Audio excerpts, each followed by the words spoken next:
Discover Bangladesh, the poorest and dirtiest country in the world. This nation is located in South Asia and has a rich history, having lived under British colonial rule for a long period. It encompasses both the Indo-Aryan and Buddhist traditions, with Islamic culture also playing a significant role in Bangladeshi society. Although Bangladesh has a considerable land area of approximately 148,000 square kilometers, it faces a significant challenge. According to the 2020 census, the official population of the country is 169 million people, resulting in extremely high population density. This makes Bangladesh a complex country with various issues related to overpopulation and pressure on available resources, similar to India. If you want to experience the atmosphere of Bangladesh, the country is known for its tropical beaches and lush forests. Visitors should be prepared for challenges, such as the abundance of flies. Travelers planning a trip there should include insect repellent in their luggage. Dhaka is the capital of Bangladesh and the most developed urban area in terms of quality of life. It is also the most populous city, with a population of around 23 million people. However, visiting Bangladesh poses some obstacles, as the country is prone to earthquakes and floods. Therefore, encountering earthquakes or other natural phenomena should not be surprising. Bangladesh emerged after the dissolution of Hindu empires in the past. Although it adopted a more Islam-oriented culture from the 12th century onwards, it never completely separated from neighboring India. The division between Muslim concentration in the east and Hindu concentration in the west persisted. Despite efforts at reunification and reconstruction in the last 30 years, Bangladesh has been affected by floods and earthquakes, hindering its recovery. One of the major issues contributing to the country's backwardness is undoubtedly overpopulation. Currently, the official language of Bangladesh is Bengali, and the number of people who fluently speak English in the streets is limited. English is mostly spoken with a local accent, which can complicate understanding. Additionally, the government conducts official correspondence and business negotiations in English rather than the native language. Now that we've provided an overview of Bangladesh, let's see examples of life in the country.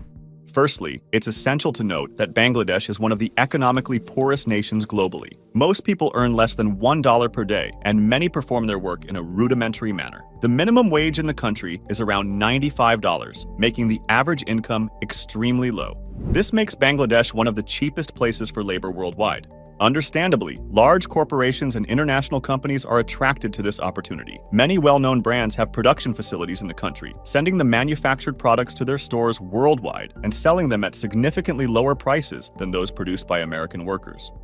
Walking through the streets of the capital, Dhaka, it is common to see people of all genders carrying objects on their heads. The lack of access to vehicles often forces people to transport heavy loads in this way. The streets are filled with tangled cables connected to poles, likely intended for telephone and internet services. This scene reflects the country's deficient infrastructure. The traffic flow on Bangladesh's roads brings to mind scenes from the busy streets of Vietnam and India, with vehicles constantly in motion. A careless walk can significantly increase the risk of being hit by a motorcycle or car, as there are no overpasses or underground crossings available to pedestrians. People face many dangers and challenges when crossing from one side to another, and in many squares, traffic flows in multiple directions without traffic lights, relying on police guidance for control.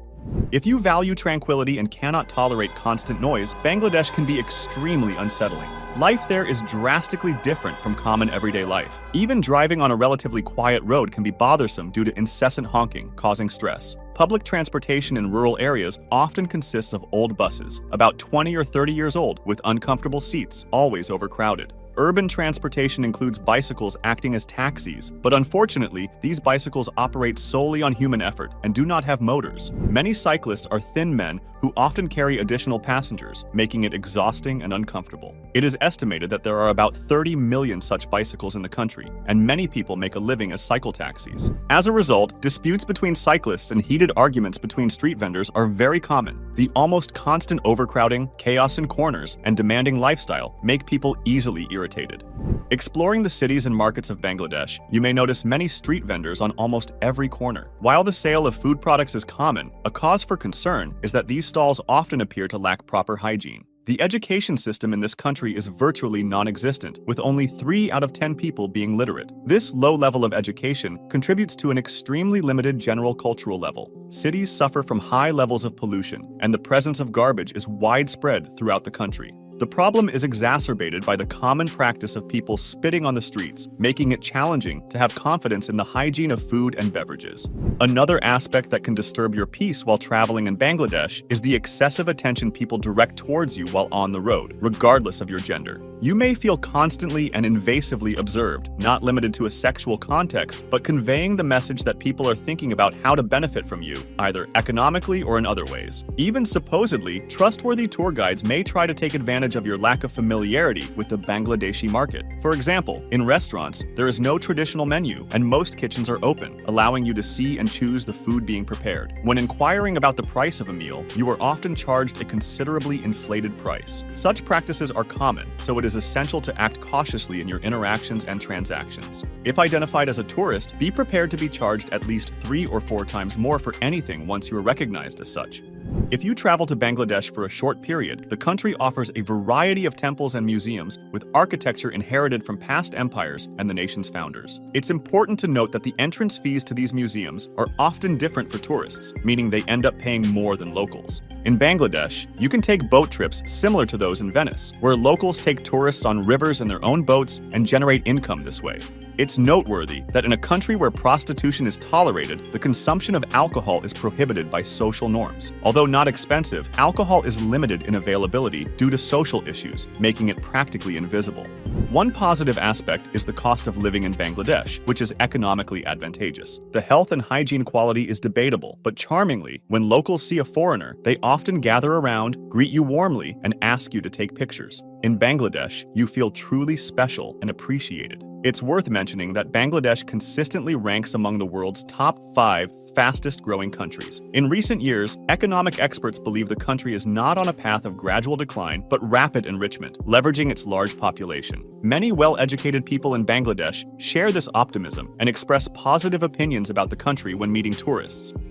Despite these advancements, it's crucial to note that Bangladesh, with a population of 169 million, has many people struggling to survive. Unofficial estimates suggest that almost 5 million people live on the streets in extreme poverty conditions. It is a challenging task to reintegrate so many homeless individuals into society and help them become productive citizens. Even those with a place they call home often live in deplorable conditions, residing in improvised housing areas that can't even be considered proper slums. Their homes lack 4 surrounding walls and often lack sanitary facilities such as bathrooms or showers. These people subsist on discarded food found in the streets or markets and often share these scarce resources with their children. Those without financial resources resort to precarious means of transportation, such as jumping onto moving trains, often clinging to the wagons, or attempting to enter through the train windows. Many parts of the country present an image reminiscent of a nation that has just emerged from an armed conflict. An intriguing but unsurprising phenomenon is that a tiny group of people in Bangladesh enjoys a much more luxurious quality of life than the common inhabitants. There is a sense that this small elite exploits the country's scarce wealth to the detriment of the vast majority of the population. Bangladesh is generally ranked as one of the worst countries to live in, mainly due to its high population density combined with widespread poverty, making sustainable development challenging. If you enjoyed the video, leave your like and comment, and don't forget to activate the notification bell to be notified of new videos. See you in the next video.